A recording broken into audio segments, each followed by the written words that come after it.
Hello, everyone. I can see we are filling up in terms of participants joining in, so that is good. And it's 12 o'clock, so we are ready to go from our side. So thank you very, very much for joining us on this very cold Wednesday afternoon, halfway through the week, so that is a bonus. Today, we are going to be watching a webinar on an introduction to rounding in Accounts Advanced. There's an introductory level. So today you're going to have, I'm the host, so Vicky Knight, I'm on the right-hand side, as you can see there, smiling. And on the left-hand side, we've got Tom Jeffrey, who's one of our education and media consultants, and he is going to be running the webinar today with you. Throughout the webinar, if you do have any questions for us at all, please use the Q&A. So it's right down the bottom. There's a symbol there. If you've got any questions, I'll either answer them as we go along or we'll save them up to the end and Tom will answer those for you. If we're unsure of anything or there's anything we need to go away and have a look at, or it's on a slightly different topic, for example, we will produce a Q&A sheet afterwards. This session will also be recorded, so that will be available within the help site. So within the help site article, we'll have both that Q&A sheet and also the recording of today's session. We will also put it on our YouTube channel. I'll mention that at the end of the webinar, how you can follow that. Please follow us. And you have access to it, so you can watch it back, watch any particular bit, have a look at the questions that have been answered and asked today, and any more further guidance that you need. So I will now hand it over to Tom, and I will see you at the end of the podcast. Enjoy, everybody. I said podcast, I meant webinar. See you at the end. Thanks, Vicky. Yeah, we could do a podcast, but this is a webinar today. And thanks also for the promotion. I'm an education and media consultant for today, ordinarily a technician, but I'll take that. We're going to go to the agenda, just show you what we've got, or really this is a bit of a shopping list. So as Vicky said, hello, everyone. We're going to be going through an introduction to rounding today in Accounts Advanced. So we're going to give you an overview of how you can address rounding differences and actually other differences as well. It's not just rounding. So we have a selection of areas of the accounts that you can see there, or of your file that you can see on that agenda there, where differences may occur, and that would be rounding differences. You may have analysis tables, excuse me, where you need to provide more detail about a figure, or there might be a difference that is down to some an issue with your underlying data. So, for example, we have our tangible fixed asset differences that come up quite often. We're going to be looking at that a bit later on, and how to clear that. Now, this isn't a slide-heavy presentation. It's quite a slide-light presentation. I've got a couple of slides that I'm going to show you, first of which is this one. So for the session today, we are going to be looking at the company Accounts Advanced template. So we'll be seeing the rounding dialog that we can see on the left there. So that will be where you've got your rounding tolerance. It offers you or suggests to you the amount that you need to clear, and then you can work with what it suggests. You will, we have got further guidance available on the help site and that sort of thing, so we can point you in the right direction if you need guidance on the other templates where rounding, where you deal with rounding. So, for example, in the IFRS template, Charity and Academy, the dialogue will have the same purpose, but it will have a different appearance, as you can see there. And there's also a couple of different features that are in that dialogue that don't appear in the company Accounts Advanced. So, for example, you've got your unallocated box there for any unallocated figures.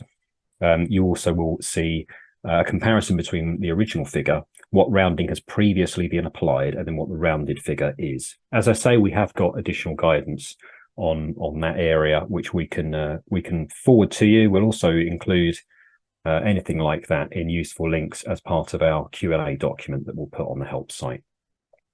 So I'm just going to, what I'm going to do is just pause my screen share, and we're going to go to my file, or one of my files, which is this one here. So hopefully you can see my Elvstrom Limited file.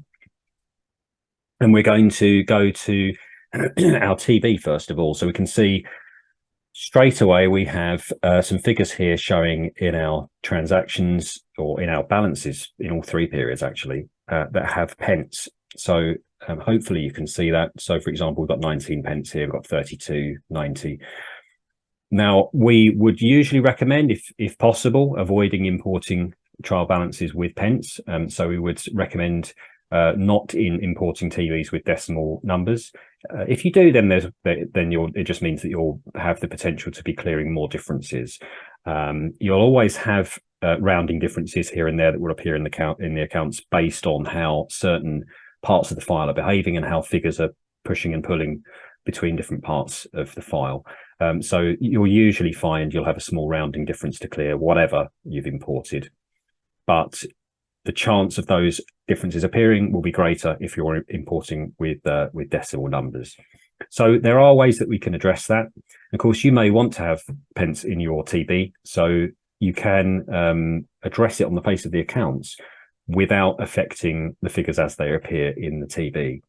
Of course, the effect that it will have on the face of the accounts will also be informed by whether you're presenting or rounding to thousands, millions, etc., and how you're presenting the accounts themselves. So we can use a setting to, if you like, pre-apply rounding before the figures reach the accounts.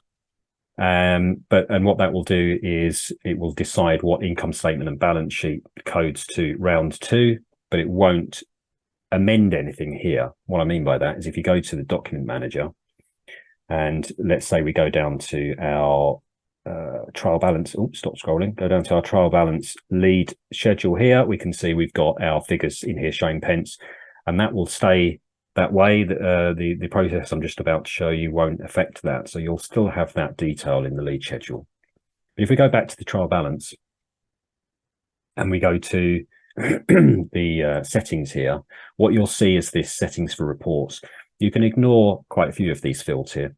The ones we're going to focus on is rounding difference 4. So any balance sheet items that need to be rounded, we can say, so the example that I was going through in my practice was we'll use prepayments 1103 as the nominal code for our balance sheet rounding. Income statement, we have we're going to go with sundry admin expenses. That's that one there. We'll leave that as it is. And that's going to then activate the automatic case view rounding option here for rounding for the current and prior year. So we drop that down and we'll decide in this file we're going to round to ones, but you can go thousands, millions and beyond, but we'll say ones for the current year and the prior year. Now, before I apply that change, I'm just going to show you, we're just going to jump to the face of the accounts. And we can see if we go to our balance sheet, just let it recalculate, go to our balance sheet, we can see we've got that difference of -1 in the current year. If I then go back to my working papers and then I select OK, it's going to have a little think about what needs to be rounded. I'll return to the face of the accounts.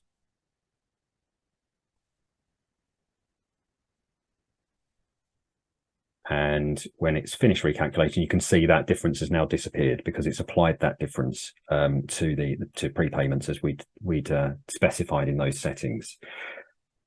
I am going to, so in this file today, we are going to go through and clear the differences on the face of the accounts. So what I'm going to do is clear the settings. We go back into that settings at the top, remove these numbers, remove our selections there for what we're rounding, and we'll select OK. And then if we were to return to the face of the accounts, we would see that that difference would now reappear. Now, if we go back to actually, before we go back to the face of the accounts, there is another slide that I'll just quickly show you. And that is when you are importing your figures. So let's say we're using, I'll just change my screen back to the slides. When you're importing your figures, so let's say from an Excel TB, which is the example we usually use, you will have this advanced specifications dialog. Now, I could show you now, although that would include probably a few minutes of you watching me import the figures and then decide what the columns are and then decide whether it's credit and debit. And it's probably would be quite dull for you to wait for me to get that bit out of the way. So, but I'll just show you what the next stage looks like. So after you've imported that TB and then designated the columns, etc., you'll reach this advanced specifications dialog and you'll see this rounding or round balances option. So you tick that and then hit settings, and what you'll see is a simplified version of what we looked at a moment ago. So again, deciding what you want to round to, and then your balance sheet, nominal code, and then your income statement equivalent, and then you'll select OK. So actually that would be part of your import routine if you wanted to do it then, but then you can apply that setting or amend it later using the settings at the top, as I just showed you. So let's go back to our file. And what we're going to do is, hopefully you can see my TB again in the Elstrom file. So we're going to go back to the face of the accounts. And we're going to go to, just let it recalculate. See that difference has now reappeared now that we've removed our setting. And if we go to the rounding banner at the top, or the differences banner at the top, click to view, we're going to see a variety of differences here that we're going to address today. The top five differences that we can see there are small rounding differences that we're going to address on the face of the accounts. The bottom two are to do with analysing out a figure where Caseware needs more detail. So we're going to be using analysis tables to provide the detail there. Of course, those are not differences that we could address using rounding. So we're going to address this balance sheet one first. So let's say, for example, I decided, okay, I'm going to apply the rounding to my debtors code here. I could go to my table tab at the top, and I've got my rounding option. Now, providing I've set this file up correctly earlier, which I believe I have, I'd select rounding, and what we'd see is this. So, and not a very helpful dialog really, because we can't actually do anything with this.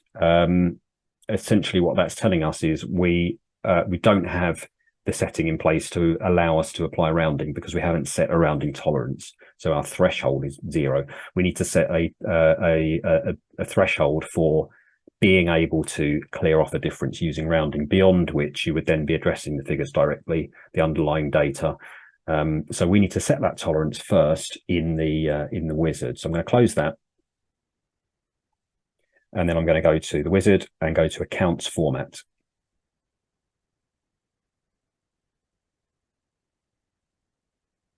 And under accounts format, the final considerations tab, you'll see the rounding tolerance value is currently at 0. You've got some guidance at the top here, which is a little prompt if you're not sure exactly how to use this option. You've got 0 to 10. We would usually recommend, we would usually recommend 5.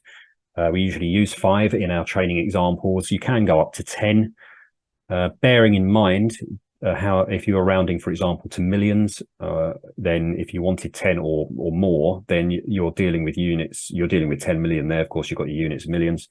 And that possibly would be a flag that you'd need to check the underlying data to see if there's an issue there and why you would be clearing that such a large amount using rounding. We're going to go with 5 for our one. So we'll go back to the accounts.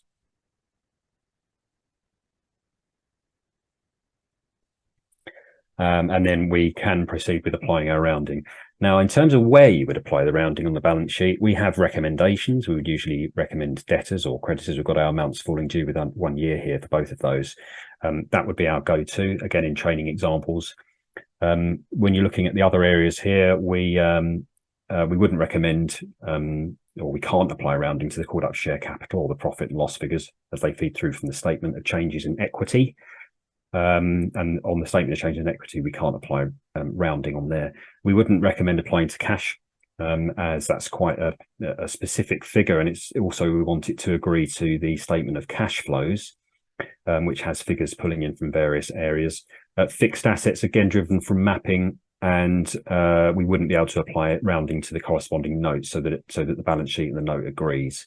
For those examples, you would be using a journal, which we are going to be looking at later on as an example. So we would say debtors and creditors would be our recommendations here. We're going to go with debtors amounts falling due within 1 year for our example. So we're going to go to our rounding under table. And now we can see that this is updated to confirm that our tolerance is set to 5 and that we have a -1 difference appearing in the current year. Of course, nothing in the prior year. If you had, say, -2 or 3 and you didn't want to apply the full value to the row that we've selected, then you could use this drop down and say, okay, I'm just going to apply some of that. to this row and then repeat the process for a different row. This is nice and easy because we just have the -1. So I'll hit the copy button, which is this little arrow here, just to confirm that amount, and OK.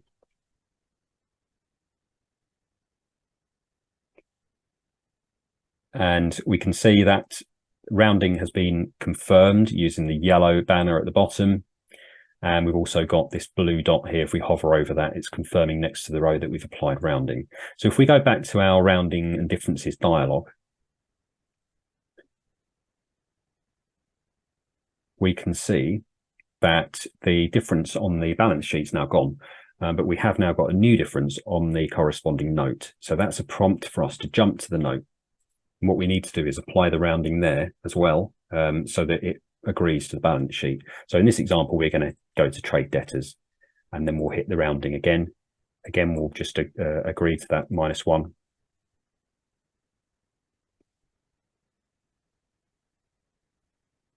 And again, we've got the yellow banner there confirming we applied the rounding, and we have the blue dot as well next to the correct row. Now, what you might decide at some point later on down the line is actually, oh no, I put it in debtors. I didn't mean to do that. What I wanted to do was put it into creditors, or, I wanted to apply it slightly differently. So you'd go to the row you've applied the rounding to, and you'd go to the take off rounding button, which is now available, and you click that, and nothing happens. And you can click that as many times as you like. It's not going to remove it at this point. And the reason for that is that effectively you need to follow the process that we just went through, but in reverse. So Caseware is prompting you there really to again make sure that the statement and the note agrees. So if I wanted to remove the rounding here, then I'd want to jump to my debtors note, remove it from trade debtors first. That would then allow me to remove it from the balance sheet. So that's just something to bear in mind. That does happen in a couple of places in the accounts. It also is that principle applies for the detailed profit and loss. We're going to be looking at that a bit later on, actually right at the end of the webinar. I believe we're going to be looking at that. We have also got the small round. You can apply small roundings in the same way to the statement of cash flows as we have done already here. We're not going to be going through the statement of cash flows in great detail today, but we have got additional guidance if you'd like us to point you in the right direction. But we can see we've applied that small rounding difference there. Of course, as I'm sure you know, the figures in general are actually driven from either the cash flow workings, or if you're using, for example, the IFRS template, you have a manual entry. You have your blue input cells here, or you might be using the Excel import spreadsheet that we have available on the help site. But if you're using this in the company AccountsAdvanced template, if you're using the standard one and you're using these figures that are driven from elsewhere in the file, then you can apply small rounding here. So we're going to go back to our differences dialog, and we can see that we have the small differences here. They're to do with the detailed profit and loss. So we'll save that till right at the end. But what we do have is these analysis differences at the bottom. So we'll jump to the factors affecting tax charge for the year. And what we'll see is that we have this big empty table. So what Caseware is saying is it has some detail, but it doesn't have all of the detail that it wants. So we've got this difference here. Please enter the figures into the table above. You could enter it in any way you like, of course. If you were to enter some of it into one row, so let's say we went for the to 40 minus 40,000 on this row here. I'm just putting these in anywhere for demonstration purposes, if you're wondering why I'm putting it in strange places. So minus 40,000, and that's going to update the total at the bottom. So we can then keep going, and that total will update or refresh for every figure that we put in, so we know what we're working with. And now we've cleared that difference. And again, we've got the same for the prior year. And we've got the same principle for the other difference that we have in here. So the tax difference is gone, and we've got the deferred tax here. So again, we've got a analysis table here, and it's saying, okay, we've got minus 24,200 in both years, but I don't know where that detail is. So we're just popping that in here.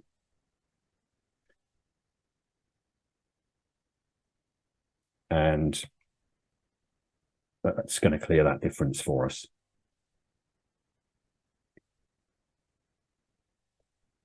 So that's our small rounding and analysis differences cleared on this file. We'll save the DPL differences for right at the end.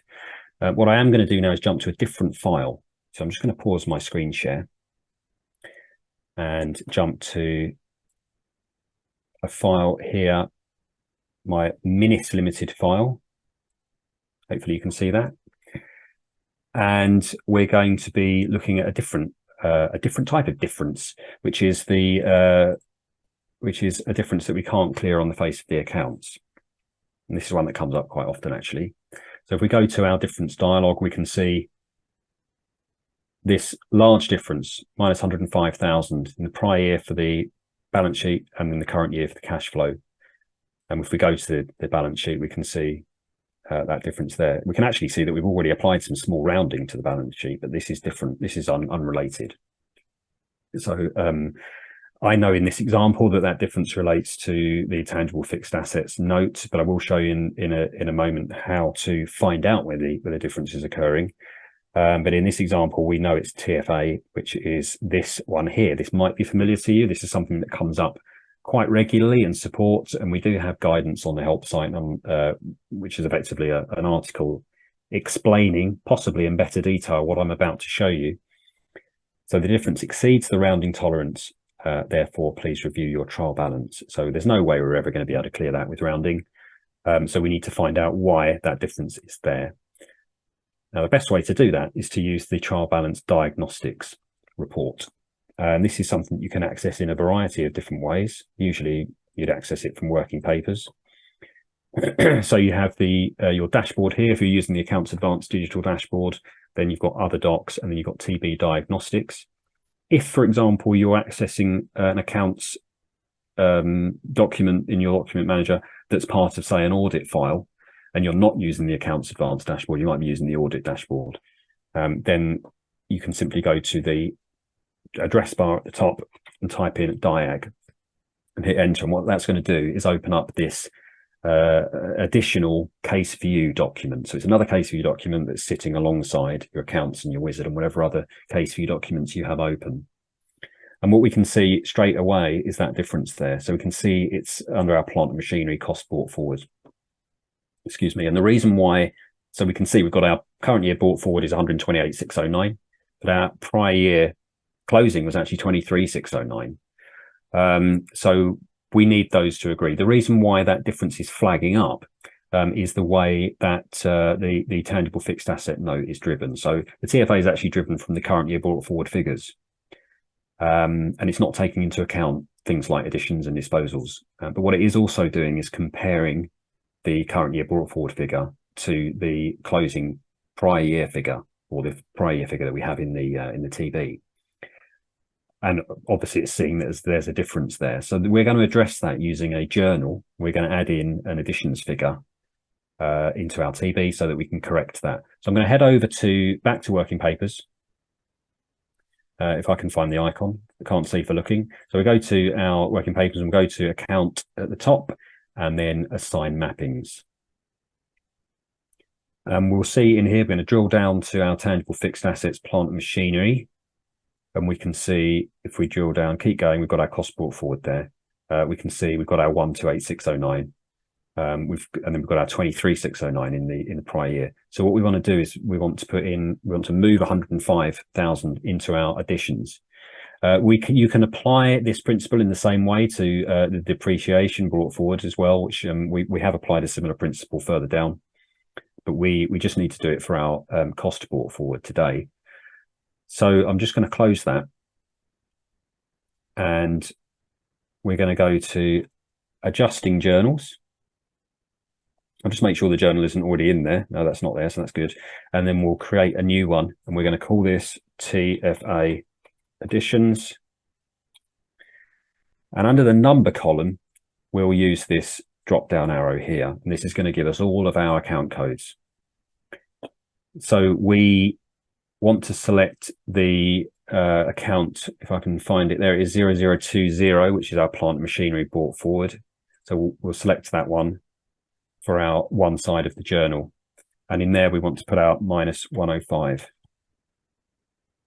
And then for the other side of the journal, we want to add the 105, which is going to do automatically to a new additions nominal code that we don't currently have in the TB. So we can either use the drop down here and we can say, okay, well, what's the number that we haven't allocated to a nominal at the moment? We've got a 0020, we haven't got a 21.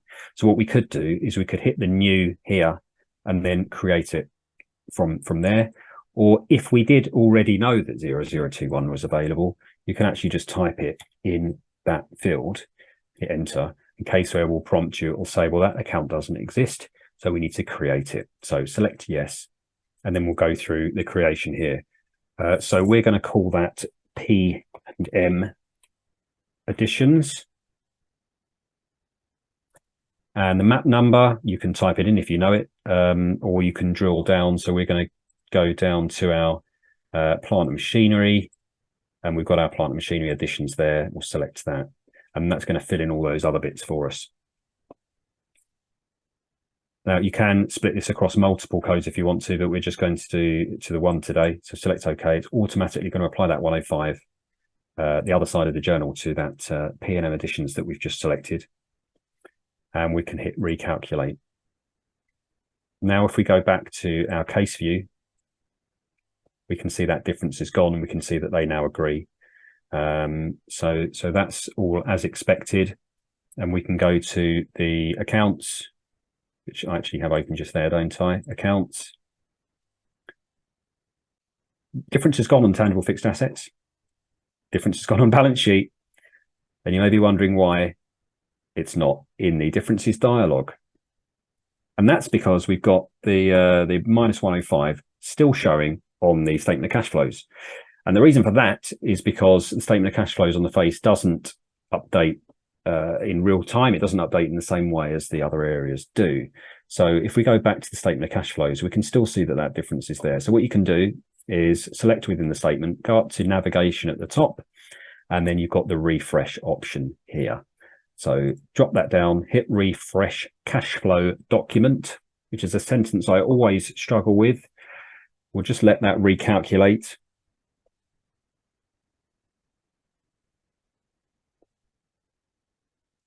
And when it's finished thinking about it, it will leave us with just the rounding difference that we'd already applied. So you can now see that our banner is gone at the top. So if you ever have a difference on the cash flow statement and you're convinced that the figures are right, it might be that you just need to give it a quick refresh.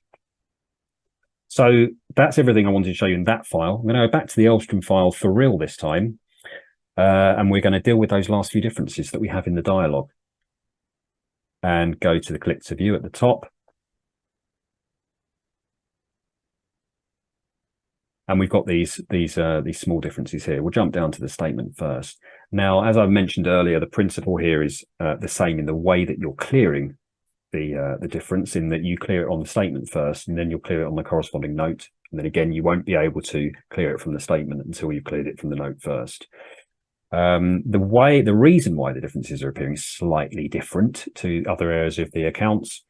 So, for example, the detailed profit and loss actually rounds each row before it totals. Whereas, for example, if you're looking at the statement of comprehensive income, that would total the rows together and then round the total. So there are some different behaviors in the file that result in differences appearing in different ways. But ultimately, we've got our -1 in the prior year, so we know it's a nice and easy one that we're going to clear using rounding. So in this case, we'll use the administration expenses and go to rounding. And again, we'll select our copy button and clear it from there. What this is going to do is have a little bit of a rethink about where the differences are now occurring. So if we go back to our banner,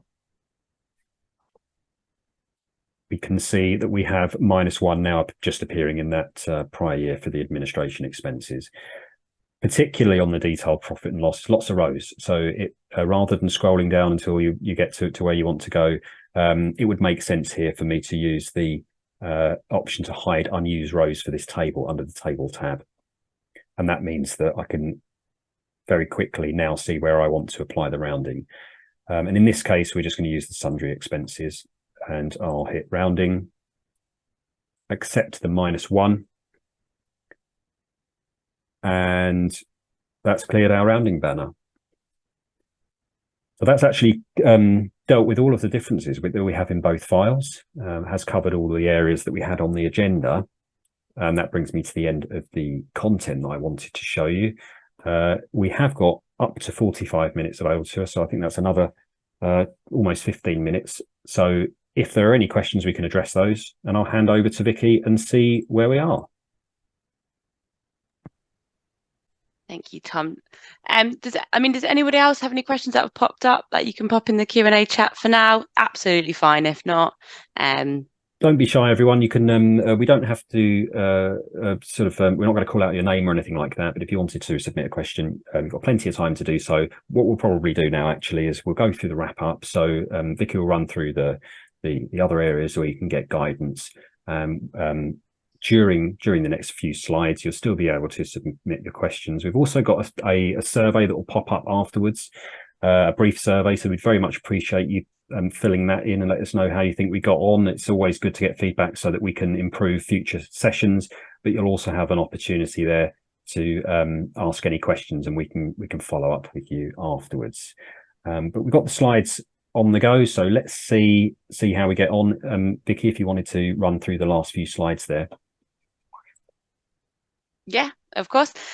So alongside today's webinar, we have loads going on throughout the course of the year.